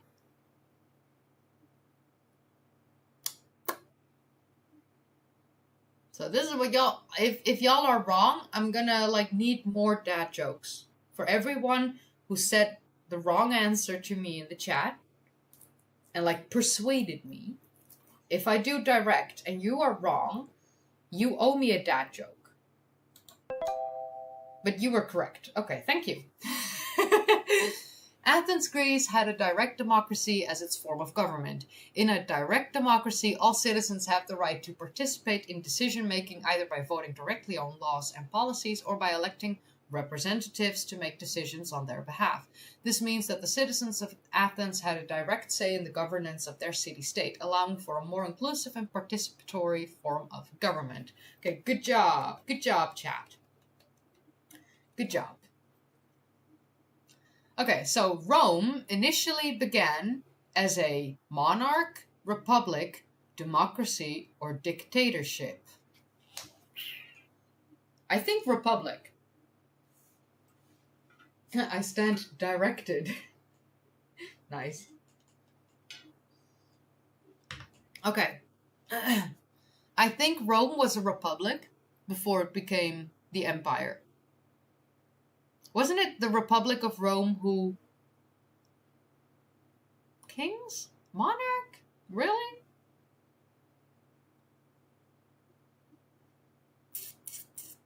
Okay. Okay. Okay. Good job, people. Good job. Good job for persuading me. Rome initially began as a monarchy. According to Roman mythology and tradition, Romulus, one of the legendary founders of Rome, was its first king. Rome was a monarchy for a period before transitioning to a republic. Ah, okay. So yeah. So it was first monarch, republic, and then it became the empire. Okay. Okay. Okay. Pharaohs are kings, generals in the army, or priest kings. Well, they were kings. Ah, priest kings. They weren't... That's weird because I've researched the ancient Egyptians a lot. I have never seen them being referred to as priest kings. They were kings, like as in the living embodiment of a god. Kings. Not priests. So that's weird, I think. So yeah, apparently priest kings, but I mean, I think that's really weird because they were kings of such a high degree that they were truly a living embodiment of a god. A priest serves the god.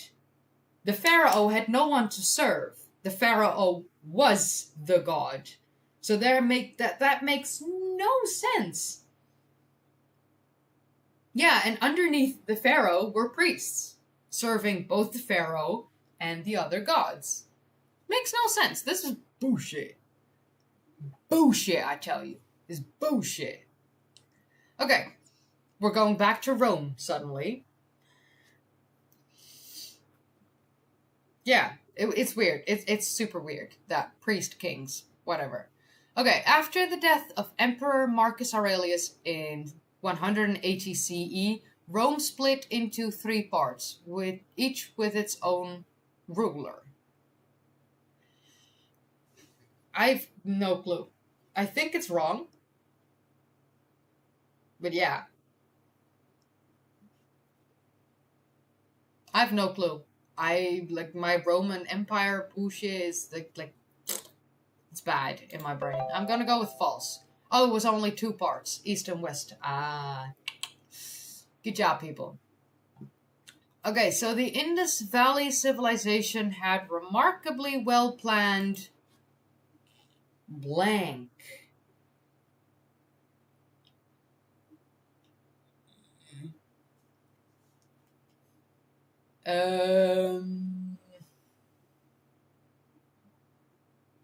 That's a good question, because we have half a sentence. The Indus Valley civilization had remarkably well-planned... I mean, was it the cities? Was it the roads? Exactly, like what? Irrigation, plumbing, dinner parties, exactly. Like...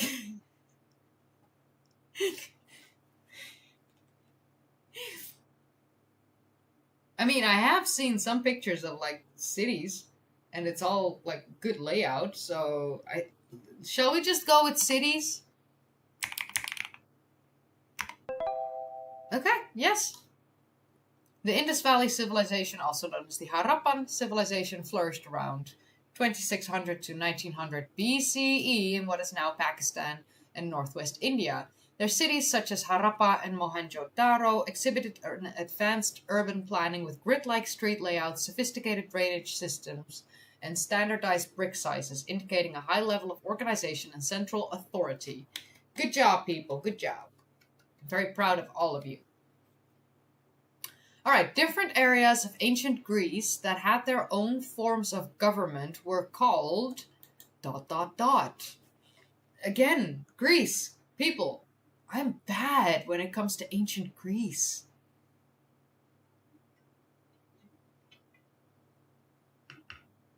I should brush up on my ancient Greece.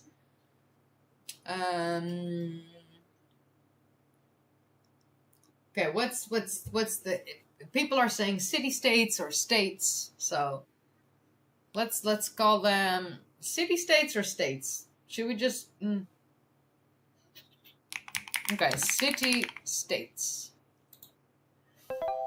Okay, y'all helped me correctly. In ancient Greece, different areas had their own forms of government called city-states. These city-states were independent political entities that consisted of a city and its surrounding territory. Each city-state had its own government laws and customs, making them unique and autonomous. Examples of famous city-states in ancient Greece include Athens, Sparta, and Corinth.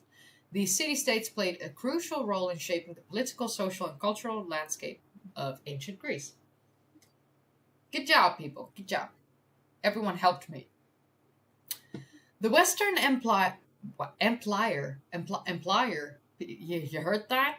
The Western Empire declined, but the Eastern Empire under Emperor Constantine prospered and became known as the... and lasted another 1,000 years. So, this has to do with, I think, Roman, again, like East and West. I just have no clue what that was known as for like 1,000 years.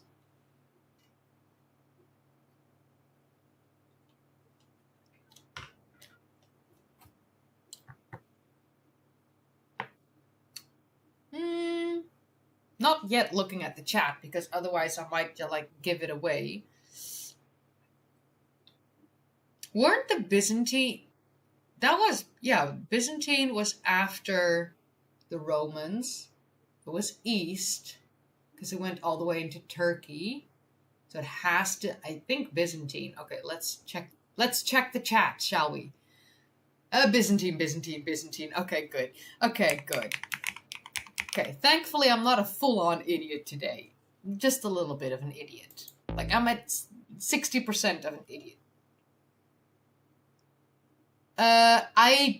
This is the same as this.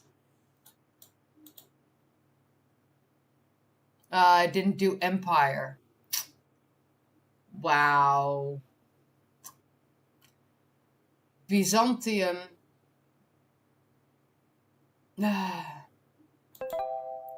I just didn't do Empire. Wow. Nope. It needed this.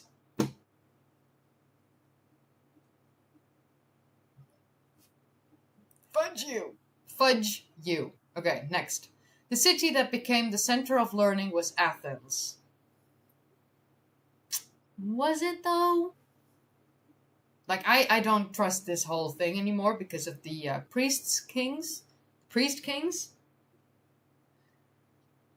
The city that became the center of learning. I thought that was Alexandria. But yeah. I thought Alexandria was the center of learning. And not Athens. But I might be wrong.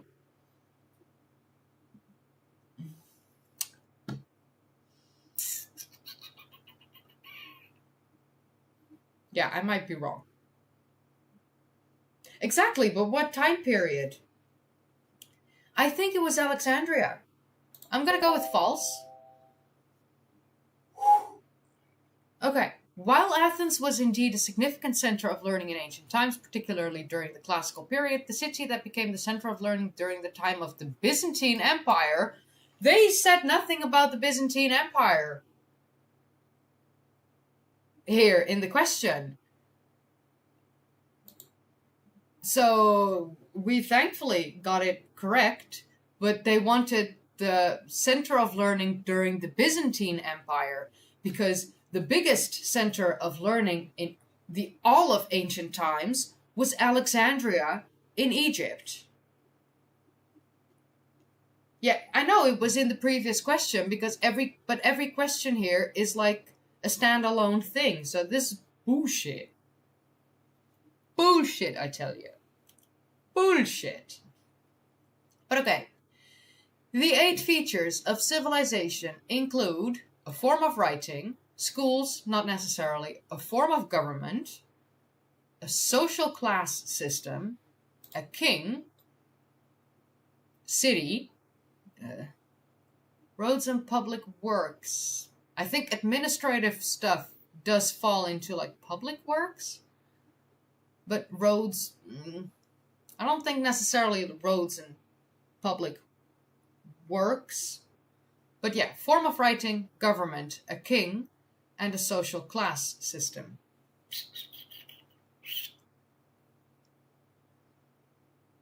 I'm not sure about the roads and the public works.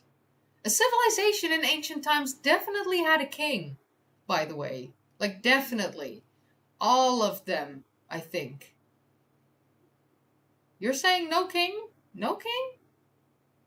No writing. Writing is like one of the features of a civilization, for sure. Absolutely. Like, absolutely.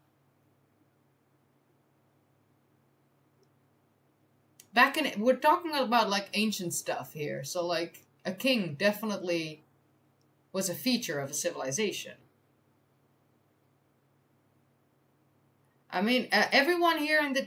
Okay, so I'm gonna take out the king. But I just know that was going to be part of it. Yeah, I still think road and public works in a way, yeah.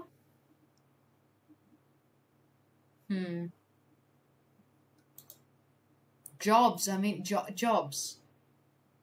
That's weird, right? Yeah, it's a ruler of some sort, but like usually a ruler is just called a king for like shits and giggles. Jobs? Is jobs a feature of a civilization? Like 8 features include. Yeah, if public works, meeting places, okay, yeah. Then yeah. I feel a Monty Python. What did the Romans do for us? Exactly. Alright, I'm gonna also go with jobs. I personally think king is one of them. But okay. Okay. Apparently king is not an essential feature. So yeah, y'all are right. I stand corrected. The rule of law means no one is above the law. The laws are written down to avoid confusion. Everyone agrees to obey the law. The Roman emperor makes the law. I think these 2.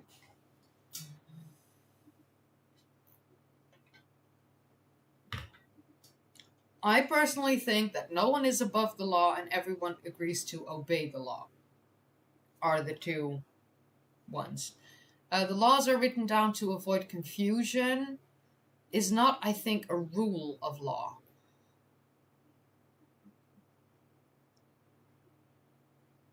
So yeah, I'm gonna go with these 2. Yeah, exactly. Alexandria had the great library. So that previous question about like it being in like Constantinople made no sense. No sense. They never specified that they wanted the center of learning during the Byzantine times. They just asked for it like in general.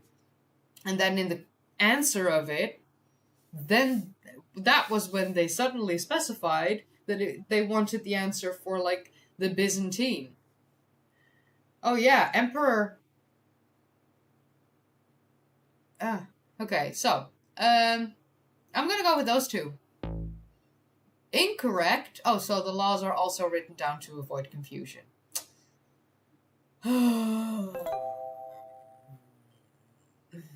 Fudge ye. Stupid things. Okay, we're at place number 46. Oh, and our session also has expired. Awesome. Now we can do again. No, let's not. Let's not do that one again. No. Go away. All right. This was a simple 10 questionnaire. Welcome to vague question time. Exactly. Like, what? Okay, which civilization built the pyramids of Giza? Well, it must be the Australian Aborigines. Of course, it's the Egyptians. Wait, what? Wait, what? No! Yo? Okay, wow. It went super weird. It's fine. It's fine. Which civilization is known to have developed the oldest code of law? I think Babylon? With like the Code of Hammurabi? Ugh. Which of the following civilizations invented democracy? Was that Rome, Greece, or Phoenicia? That has to be Greece, because we spoke about that earlier in the other questionnaires. Which ancient civilization built the Great Wall? Well, I mean, that's gotta be the Persians. No, of course, it's the Great Wall of China, so it has to be China. But yeah, I mean, that was easy. Which pre-Columbian civilization is famous for its calendars and astronomical knowledge? Not the Incas, not the Aztecs. It has to be the Mayas because of the Mayan calendars that are so famous. So, Mayas. Which of the following civilizations developed the concept of zero in mathematics? That's Babylon. And I'm hearing my cat meow very loudly. What the hell? That boy has no chill. Like, if you think, oh, let me just have a British short-haired male in my home because, you know, they're fun and sweet and like soft. But then it cries and like meows so loudly that it's like, it's deafening at times. Deafening. I'm telling you. So, Babylon had the concept, or like developed the concept of zero in mathematics. I think it was Babylon. All right, which civilization built the city of Machu Picchu? Again, I was there 2 months ago, so has to be the Incas. All right, next one. Which civilization used cuneiform writing? I mean, if you've been in the stream for a while, you will know that this is the Sumerians because the Egyptians had hieroglyphics, and I don't know what the Phoenicians wrote with, but like I don't think they really had extensive forms of writing, the Phoenicians, because we don't know much about them, I think. So, Sumerians. Which Greek city-state is famous for its rigorous military training? That has to be Sparta, because this is Sparta. And then he kicks him into like that well. Great scene, Gerard Butler. Oh, loved the movie 300. Who was the conqueror who led the Persian Empire to its greatest expansion? Was that Darius I, Xerxes I, or Alexander the Great? I think Darius? It could be Xerxes. I'm thinking Darius for a reason, but like this, I'm not too great at this stuff. Oh, oof.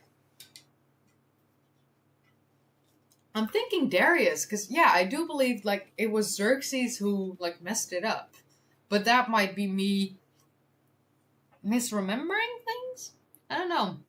I think it's Darius. Like, shall we just do Darius and like see our results? Let's see our results. see our results. 90. Okay. We made mistakes, people. We made mistakes. We had 10 questions. So that means that we had one wrong. Oof. Oh. Oh, wait. It was the Maya who had the zero concept. Oh. Oh. So yeah, Darius did bring the Persian Empire to its greatest extension. Okay. It was the Maya who developed the concept of zero. I thought it was Babylon. I seriously thought that that was Babylon. Okay. Must be me being wrong. Whatever. Okay. Last one. We've got the last 9 questions, and then we are done. Start. Where did the ancient Phoenicians live? Was that in Portugal, in Phrygia, in Phoenicia, or in Phoenix? Phoenix, Arizona, in the United States of America. Of course. I think this. Where's Phoenicia? I've never heard of Phoenicia. I've heard of the Phrygians. Which one? Which are we gonna pick? Oh, the internet does say that the Mayans were one of the civilizations to use the concept of zero. Okay. But yes, other people saying that, yeah, the internet says that it was Babylon. Okay, so, yeah. Is it Phrygia or Phoenicia? I've never heard of Phoenicia. I've never heard of that. I've heard of the Phoenicians, but I've also heard of the Phrygians. I don't think that they're the same people. Well, I'll just go with Phoenicia. Okay. Phoenicia was located on a narrow strip on the Syrian coast. The area now includes Lebanon and parts of Syria and what I don't name on this channel. Okay. Alright. Next.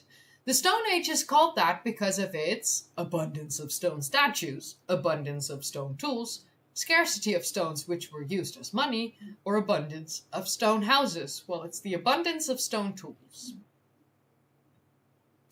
It's not the abundance, actually. The Stone Age is called the Stone Age because of our use and creation of stone tools. So it has nothing to do with abundance, but okay. Which of these was not an ancient Phoenician deity? I don't know much about the Phoenician deities. But we know about Baalbek. Like that temple area, like Baalbek. So Baal has to be one. Jupiter, I think, is very Roman. Not necessarily the Phoenicians.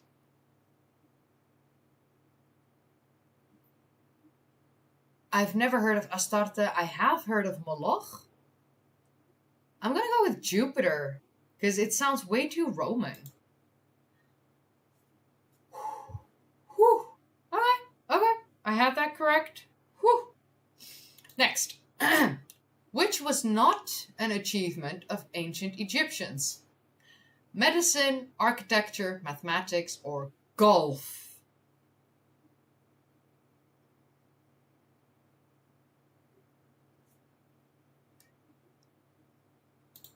Of course not. Of course they did not play golf.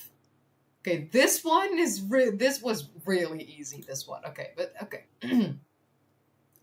What structure was built during the Old Kingdom in Egypt? Was that the Tower of Babel, the Pyramids of Judah, the Temple of Queen Nzinya, or the Sphinx? It's gonna have to be the Sphinx. The Sphinx, or the Great Sphinx of Giza, is a limestone statue depicting a mythical creature with a lion's body and a human head, and it was built during the Old Kingdom of Egypt, a period lasting from about 2700 to 2200 BCE. Yeah, this was easy. That's good. Golf. Yeah, right? It was so bad. Okay, which of these was not an ancient Phoenician city? Was that Madrid, Tyre, Sidon, or Beirut? I'm gonna go with Madrid. It's, I think, way too far inland. I have no clue where Madrid is located in Spain, though. Like, I've got no clue. I'm bad at geography. It's fine. I'm gonna go with Madrid. Perfect. So, that's good. Which metal is associated with the end of the Stone Age? Well, it's not aluminum, or aluminium, as we call it in Europe. It's not silver. It's not titanium. It has to be bronze, because it was the Bronze Age, bitches. Next. What word means of the Middle Ages? Is that mediocre? I mean, the time period, in a way, was a little bit mediocre compared to, like, the marvels of ancient times, but I digress. It's not metal. It's not medial, so that has to be medieval. Uh-huh. Mm-hmm. Oh, the font is so small. This is already the last one, so, like, I'm sorry. Oh, who colonized Tunisia in ancient times? Were those the Phoenicians, the Philistines, the Pergamese, or the Palmyrians? I'm thinking Phoenicians. I am thinking it's the Phoenicians. So I'm clicking, and I was correct, which means that we scored 100% on this test. And this was also the last test that I have. Woohoo! 9 out of 9! Perfect! We did good. We did good. So, those were the ancient questions that I had for today. Also, you can still join me in Turkey. I highly recommend that you do, because it's awesome. We have a really great tour prepared for all of you. And yeah, I would love it if you join. So let me share the link in all the chats. I mean, at least in these two chats. And for the Twitch, it's gonna be, let me, oh, that's gonna take way too long. Okay, so it's www.thecommunitygarden.org/tours/p/ what was it? Ancient Anatolia. Ancient Anatolia. There you go. So, I now shared everything, everywhere. Awesomes. And yeah, I think that's going to be the stream for today. I feel a migraine coming up again. Because, yeah, I had a migraine yesterday, and usually a migraine attack for me lasts more than one day.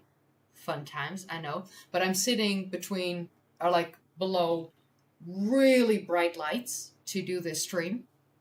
And I'm just very happy that I was able to get through the quizzes. But yeah, this is going to be the max extent of what I'm able to do for today. That's also why I did the quizzes. I didn't want to have to like actually use my brain tonight. I also didn't want to play a game because I knew I was prone to getting another migraine. It's fine. It is what it is. I've been drinking my water. Like, I had one drink, like my rum coke, at the very beginning of the stream. I just had one, and I've been drinking water since, so it's fine. But yeah, the quizzes were fun. I'll see if we can like find some other stuff to like quiz on or things like that. Also, still merchandise. You can buy your stuff. We've got like super awesome Chauvet line backpacks, sweaters, t-shirts. We got a Giddy Up Sparkle Farts. We got Fuck Rate Spread. Cool t-shirt here. I'm drinking from my travel mug that I sell in my merch store. This is the largest size of the two. So, highly recommend checking that out. It's really nice. It's good quality. It looks great. And I love myself a really good big mug. It's huge, yes. So this is the biggest of the two that I sell. You can also grab the smaller one, which is quite a bit smaller. So like this one, huge. If you don't want the huge one, go for the smaller one. I want the big one because, I like to have enough drinks. I'm also very pleased with my White Sands Footprints t-shirt. I received mine earlier this week. So I actually have it here in my office.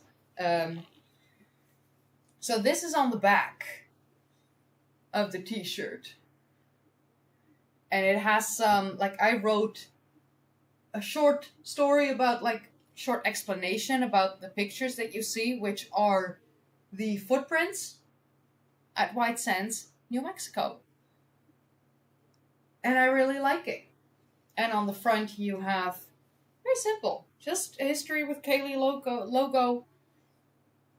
Just, besides that, it's quite a basic shirt. Really like it. I've also been working on new designs, like I said earlier in the stream. I'm working on a skull collection with ancient extinct human skulls on t-shirts and their names, fun stuff. I'm thinking I'll be dropping that in either June or July. The Tash Tepeller shirt, I'm currently wearing my green one. I really like it, but I also really like the map because I made it myself. So yeah. You can grab that, or a T-pillar shirt with a massive T-pillar on your back. Of course, the Forever Awesome Homeowner Lady shirt, Doggerland, or the Tash Tepeller shirt. Check it out, let me know, and I'll see your orders when you place them, because I see everything. So if you do order something, leave a thanks, write something. You can write something there. So yeah. That's awesome. And I'll see you in the next stream next week, where we will talk about the archaeological discoveries of April.